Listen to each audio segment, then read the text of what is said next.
Okay. Next up, what's the better value? Joe Burrow. I'm kind of guess ADPs here based on what we've seen and what I expect. Joe Burrow in round 5 or Jordan Love in round 7? These are two guys that Dave is highlighting as mid-round steals, Joe Burrow and Jordan Love. I know you like Burrow better, but if you could get Love 2 rounds later, what's the better value, Dave? Burrow in round 5 or Love in round 7? This is assuming that everybody's healthy by the time training camp wraps up in mid-August and the preseason gets into high gear. We don't know if we can definitely say that with Joe Burrow. History would say that we can't. I'm a fan of Love. I love Love. I think everybody should have Love in their lives. And I think everybody should have Love in their draft plans.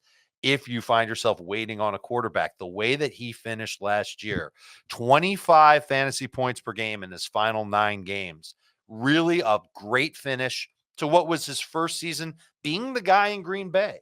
And I've talked about it before. His ability to put up numbers in those final 9 games, regardless of who was healthy for him at wide receiver, was a big time factor. There were a few offensive line issues. They were juggling some backups and third stringers playing with the starting unit. He overcame that. He overcame a run game that really didn't catch fire until the very end of the season and into the playoffs. He had a lot to shoulder in that offense, and he did great. And so I think that if he can carry that over, if his receiving core is healthy, I think Jordan Love can end up getting, can he really get 25 fantasy points per game? Maybe he's below that. That's still pretty good if he's in that 22 to 24 range, but he's got the ceiling to be better than 25. That's how good I think he is. And Burrow, we've seen it from him before. We saw him average over 26 fantasy points per game, and this is all 6 point for passing touchdown, 26 in 2022. And he might have the best receiving core. If Jermaine Burton clicks early with him and T. Higgins doesn't hold out, man, we're talking about maybe the best receiving core that he's ever had to throw to. And that's saying something because Tyler Boyd was good for him there. And there's a couple of question marks at running back. We'll talk about maybe another value on that offense. But I think that Joe Burrow is going to have a lot on his plate. And I think he's very good when he throws the football. 2 quarterbacks I'm targeting on draft day.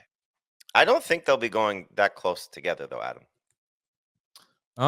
Yeah, where has Love? I feel like Love has consistently gone behind Richardson. And I get it. I get the appeal with Anthony Richardson. But if we're going to play Jordan Love's only had 1 year card, we've got to play the Anthony Richardson's only played parts of 4 games. Well, I mean, you're drafting Richardson based for his rushing. If he plays a full season, he's going to be better than Jordan Love. Well, let me just give you where they went, because this based on the 2 drafts we did. In the full PPR draft, they went 5 picks apart, both in round 7. In the half PPR draft, Joe Burrow went to you, Jamie, 10th pick of round 6. And about a round and a half later, Jordan Love went to Dave. Right. So that's why I separated them by 2 rounds. I can look at the ESPN one if you care, but that's just where I was. Rounds 5 and 7 for Burrow and Love. Again, I don't know. I'd be surprised if they're that close, because it feels like Burrow is going to be in the first 6 quarterbacks drafted in most 6-point passing touchdown leagues, with the usual 4 in CJ Stroud.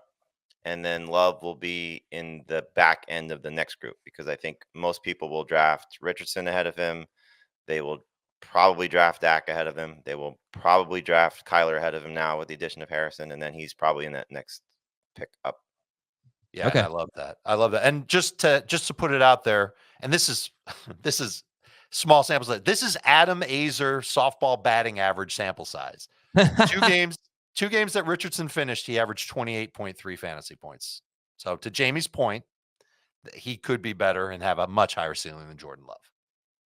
And then for Burrow, I'll give you another small sample size. The 9 games in 2022 where he, Chase, and Higgins were all healthy, did not leave with injuries.